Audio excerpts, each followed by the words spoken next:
Nous découvrons ce qui est sans doute la plus spectaculaire des restaurations de Saint-Gervais, la maison forte de Haute-Tour, ancienne maison forte du Fresnay, du nom de la famille du Fresnay. Cet élégant manoir a été vendu comme bien national à la Révolution.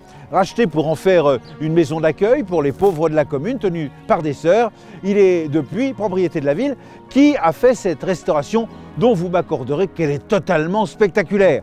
Les fenêtres à meneaux ont été restituées, les tours ont été rétablies. Bref, la maison forte de Haute-Tour telle que nous l'aimons.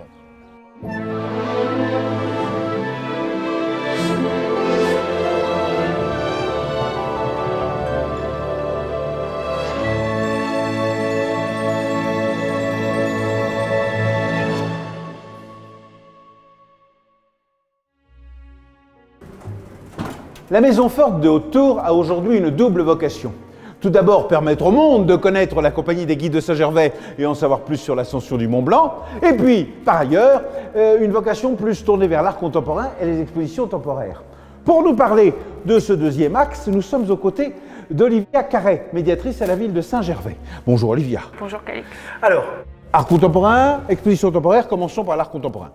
Alors, la Maison Forte d'Haute-Tour, c'est une petite villa Médicis des Alpes qui accueille des artistes en résidence, des plasticiens qui passent du temps ici, à la Maison Forte, et qui s'imprègnent du territoire, le parcours, et en fonction de cette immersion, produisent des œuvres pendant leur temps de résidence. Des œuvres qui seront exposées dans le cadre des expositions temporaires, mais pas seulement.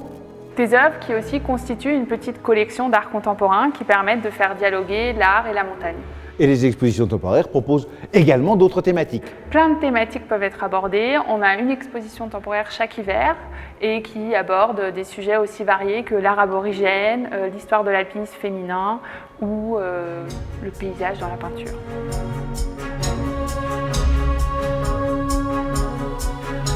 Vous l'avez compris, nous sommes dans la partie consacrée à l'ascension du Mont Blanc et à la compagnie des guides de Saint-Gervais.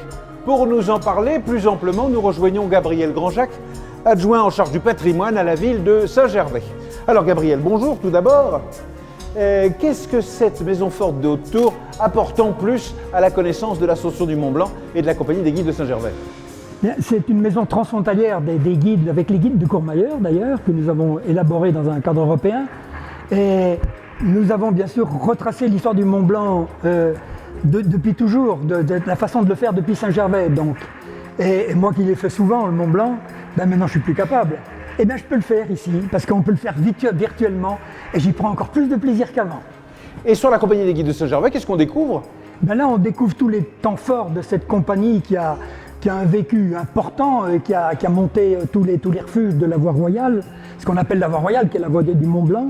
Mais surtout, le temps le plus fort de cette compagnie, c'est lorsque les 5 guides de Saint-Gervais en 1950 sont montés au secours du Malabar Princess et ont découvert bien sûr l'épave avec tous les décès des Indiens de cet terrible accident.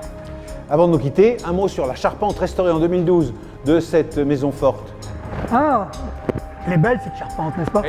Eh bien, on le fait toujours d'ailleurs, quand on fait des bâtiments à Saint-Gervais, le maire il tient beaucoup, Jean-Marc Payex tient à ce qu'on utilise le bois local, on coupe le bois local à l'ancienne, on le fait sécher à l'ancienne et on l'utilise pour faire cette magnifique charpente. C'est de l'épicéa de Saint-Gervais. Voilà.